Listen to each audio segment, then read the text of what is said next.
আসসালামু আলাইকুম। সবাইকে স্বাগত আমার আজকের পর্বে। আজ আপনাদেরকে বাংলাদেশি ফাস্টফুড শপের মতো করে চিকেন স্যান্ডউইচ তৈরি করে দেখাবো। তবে আজকের স্যান্ডউইচ তৈরিতে আমি কোনো ধরনের মায়োনিজ বা ইয়োগার্ট ব্যবহার করব না। তারপরেও স্বাদের কিন্তু কোনো হেরফের হবে না।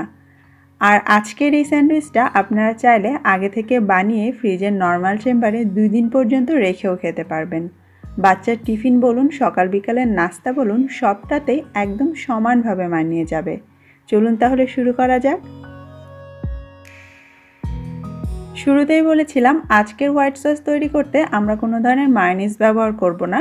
মায়োনিজের পরিবর্তে ব্যবহার করব হোয়াইট সস, আর আমি এখন সেটাই তৈরি করে নিচ্ছি। চুলায় মিডিয়াম লো আছে 1 টেবিল চামচের মতো বাটার গলিয়ে নিলাম। চাইলে তেলও দেওয়া যাবে, তবে বাটার দিলে ফ্লেভারটা বেশি ভালো আসবে। তারপর এর মধ্যে সামান্য একটু আটা বা ময়দা দিয়ে ভালো করে ভুনে নিতে হবে।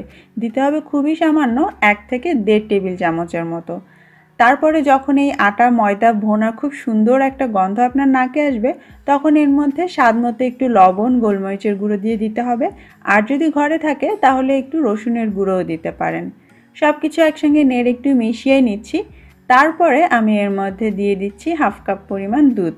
যদি ঘরে ক্রিম থাকে সেটাও ব্যবহার করতে পারেন, আর দুধ না থাকলে পানিও দেওয়া যাবে, তবে দুধ হচ্ছে সবথেকে বেস্ট অপশন। আর এই সমস্ত কিছু কিন্তু এতক্ষণ আমি মিডিয়াম লো আঁচেই করেছি, এজন্যই এতক্ষণ নাড়াচাড়া করা সম্ভব হয়েছে। এবং এই আঁচেই আপনাকে নেড়ে চেড়ে এই মিশ্রণটাকে থকথকে করা পর্যন্ত রান্না করতে হবে। যখন দেখবেন এরকম ঘন হয়ে এসেছে, তখন এর মধ্যে 1 চা চামচ চিনি দিয়ে দিবেন। এতে করে স্বাদটা অনেক বেড়ে যাবে।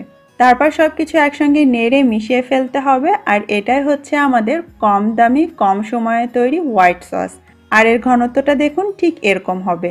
এর থেকে বেশি ঘন করতে যাবেন না। আর যখনই এই রকম ঘনত্বে চলে আসবে, সাথে সাথে চুলা থেকে নামিয়ে ফেলতে হবে, না হলে আস্তে আস্তে আরও ঘন হতে শুরু করবে।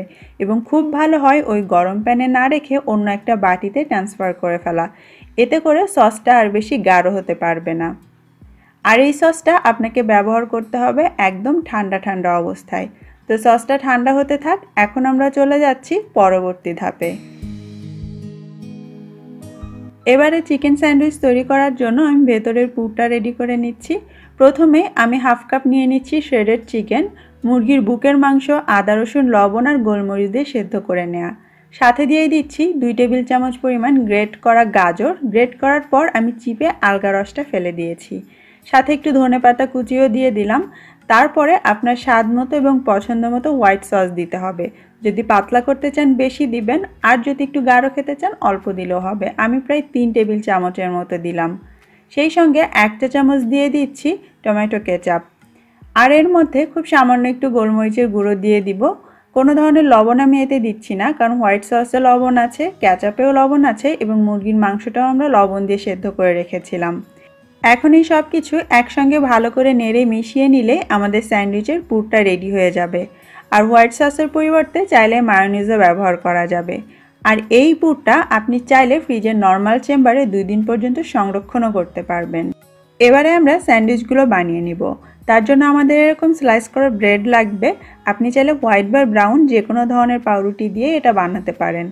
তারপর প্রত্যেকটা স্লাইসের উপরে আমি সামান্য একটু বাটার এভাবে মাখিয়ে নিচ্ছি, তবে এটা অপশনাল। আর এই পাউরুটির স্লাইসগুলো আপনি চাইলে আগে থেকে একটু টোস্ট করে নিতে পারেন বা তাওয়াতে হালকা করে সেঁকে নিতে পারেন। বাটার লাগানো হয়ে গেলে তারপরে এর উপরে আমরা যে চিকেনের পুরটা তৈরি করে রেখেছিলাম সেটা দিয়ে দিতে হবে। পুরটা আপনার পছন্দ মতো পরিমাণে বেশি বা কম দিতে পারেন। যতটুকুই দেন সেটাকে ছড়িয়ে পাউরুটির উপরে এইভাবে একটু বিছিয়ে দিতে হবে। এরপরে অন্য একটা ব্রেডে আমরা যে বাটার লাগিয়ে রেখেছিলাম সেটা নিয়ে বাটারওয়ালা অংশটা নিচের দিকে দিয়ে এভাবে বসিয়ে দিতে হবে। আর পাউরুটির চারপাশে যে ব্রাউন অংশটা থাকে সেটা চাইলে আপনি রাখতে পারেন, তবে এটা না থাকলেই খেতে বেশি ভালো লাগবে। চারপাশ থেকে অল্প করে এইভাবে কেটে বাদ দিয়ে দিতে হবে। চারপাশের ব্রাউন অংশ বাদ দেওয়া হয়ে গেলে মাঝখান থেকে এইভাবে কোনাকুনি করে কেটে নিতে হবে। আর তাহলেই আমাদের ট্রায়াঙ্গেল চিকেন স্যান্ডউইচ রেডি হয়ে যাবে। ভীষণ মজার এটা খেতে।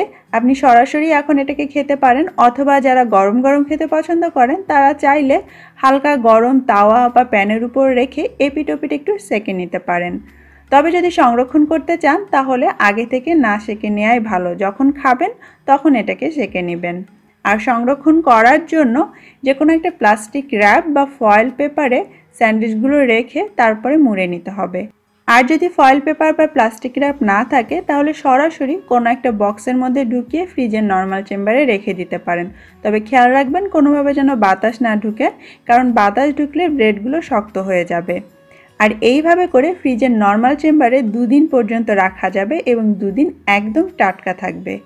ব্যাস তৈরি হয়ে গেল দারুণ স্বাদের চিকেন স্যান্ডউইচ কোনো রকম মায়োনিজ ছাড়া। আশা করছি আপনাদের সবার ভালো লেগেছে। কমেন্ট করে অবশ্যই জানাবেন। আল্লাহ হাফেজ।